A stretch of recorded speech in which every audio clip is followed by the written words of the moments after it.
Hello दोस्तों, और स्वागत है आपका। आज हम एक ऐसे आइडिया पर बात करने वाले हैं जो सुनने में थोड़ा अजीब, थोड़ा उल्टा लग सकता है, पर यकीन मानिए ये आपके काम करने का पूरा नजरिया बदल सकता है।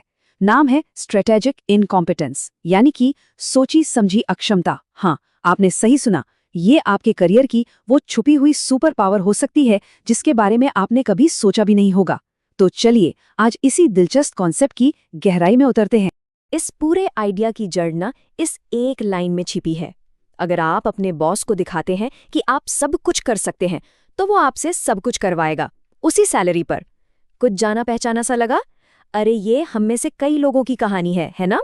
कितनी ही बार ऐसा हुआ है कि कोई काम सिर्फ इसलिए आपके पास आ गया क्योंकि आप उसे करने में माहिर हैं। बस इसी को कहते हैं कॉम्पिटेंस ट्रैप।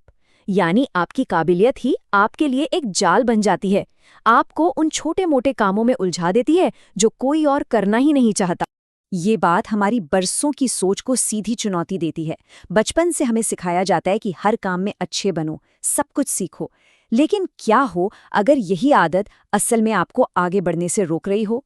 सोचिए, जब आप ऑफिस में हर मर्ज की दवा बन जाते हैं, चाहे वो प्रेजेंटेशन की फॉर्मेटिंग हो, मीटिंग्स का शेड्यूल बनाना हो या खराब पड़े प्रिंटर को ठीक करना हो, तो आप अनजाने में ही खुद को उन कामों के लिए सौंप देते हैं जो आपके असली काम का हिस्सा हैं ही नहीं। और नतीजा, आपके पास उन बड़े हाई इम्पैक्ट प्रोजेक्ट्स के लिए ना तो वक्त बचता है और ना ही दिमागी एनर्जी जो असल में आपके करियर को रॉकेट की तरह आगे बढ़ा सकते हैं।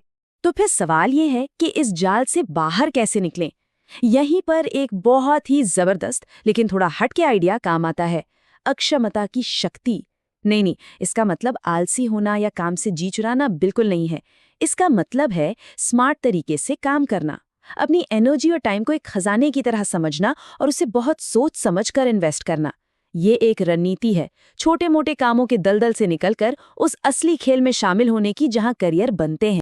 चलिए इसे ठीक से समझते हैं कि आखिर ये स्ट्रैटेजिक इनकॉम्पिटेंस है क्या। सीधे शब्दों में इसका मतलब है जानबूझकर अपने कुछ स्किल्स को छुपाना या ये दिखाना कि आप उसमें उतने अच्छे नहीं हैं ताकि आपको वो काम ना मिले जिनकी कोई खास वैल्यू नहीं है।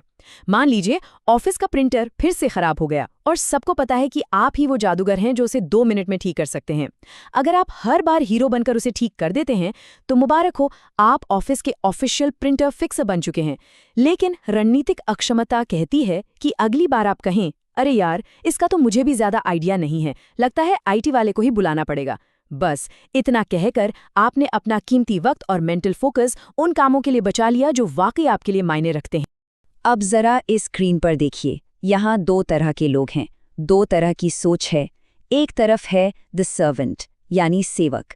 ये वो इंसान है जो हमेशा सबकी मदद के लिए तैयार रहता है, प्रिंटर ठीक करता है, कॉफ़ी बनाता है, हर काम में अच्छा है, इसलिए हर काम करता है, सबकी नज़र में अच्छा है, पर दिन के आखिर में थका हारा और अंडरवैल्यूड महसूस करता है।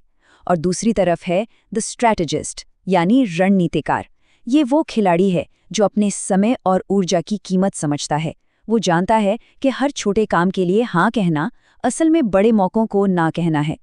अब सवाल ये है, आप इनमें से कौन बनना चाहेंगे? और ये मत सोचिएगा कि ये कोई नया फैंसी मैनेजमेंट का फंडा है।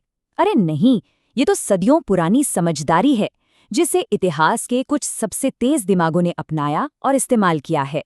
ये शक्ति और प्रभाव की गहरी समझ से निकला एक टाइम टेस्टेड सिद्धांत है। चलिए देखते हैं कि ये ज्ञान आखिर आया कहाँ से। 19वीं सदी के एक महान प्रशियन जनरल थे, मोल्टके द एल्डर। उनका मानना था कि एक कमांडर को कभी भी छोटी छोटी डिटेल्स में नहीं उलझना चाहिए। उसका काम बड़ी पिक्चर देखना और स्ट्रैटेजी बनाना है, न कि हर छोटे सिपाही का काम करना। इसी तरह मशहूर राजनीतिक दार्शनिक मैकियावेली ने भी शासकों को यही सलाह दी थी कि अपनी सारी ताकत और सारी काबिलियत कभी भी एक साथ मत दिखाओ। संदेश साफ था, असली शक्ति वो है जिसे आप छिपा कर रखते हैं और सही मौके पे इस्तेमाल करते हैं। ये दिखाता है कि अपनी स्किल्स को रणनीतिक रूप से छिपाना हमेशा से पावर और सक्सेस का एक ज़रूरी हिस्सा रहा है। तो आखिर ये सब हम कर क्यों रहे हैं?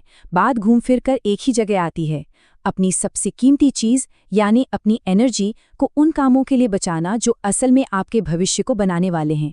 ये साइडलाइन पर खड़े होकर छोटे मोटे काम करने के बारे में नहीं है, बल्कि मैदान में उतरकर असली खेल खेलने के बारे में है। आपकी एनर्जी को ना एक मोबाइल की बैटरी समझिए। हर सुबह यह 100% चार्ज होती है।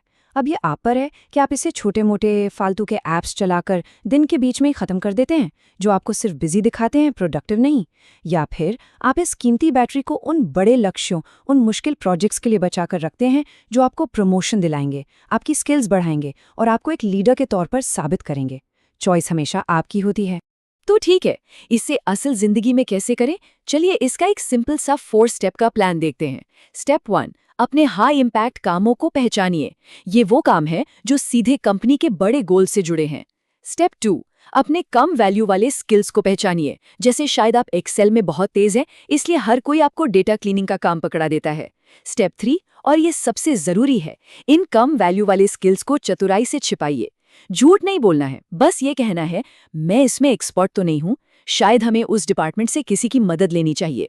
और आखिरी स्टेप, स्टेप 4, अपनी बची हुई सारी एनर्जी उन कामों में झोंक दीजिए जो असल में मायने रखते हैं। उस डेटा क्लीनिंग के समय में आप एक नई सेल्स स्ट्रैटेजी बना सकते हैं। तो आप जाते जाते मैं चाहता हूं कि आप सब इस सवाल पे एक बार ईमानदारी से जरूर सोचें। आपकी ऐसी कौन सी खूबी है, कौन सा टैलेंट है जो अनजाने में ही आपके लिए एक पिंजरा बन गया है?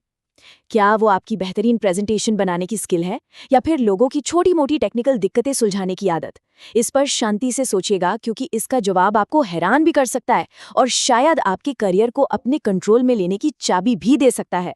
अगर इस चर्चा ने आपको कुछ नया सोचने पर मजबूर किया है और आप अपने करियर और जिंदगी को बेहतर बनाने के लिए ऐसे ही और भी पावरफुल आइडियाज जानना चाहते हैं, तो हमारे चैनल को सब्सक्राइब करना मत भूलिएगा। हम हर दिन आपके लिए ऐसे ही काम की बातें लाते हैं। हमारे साथ जुड़ने के लिए आपका बहुत बहुत धन्यवाद।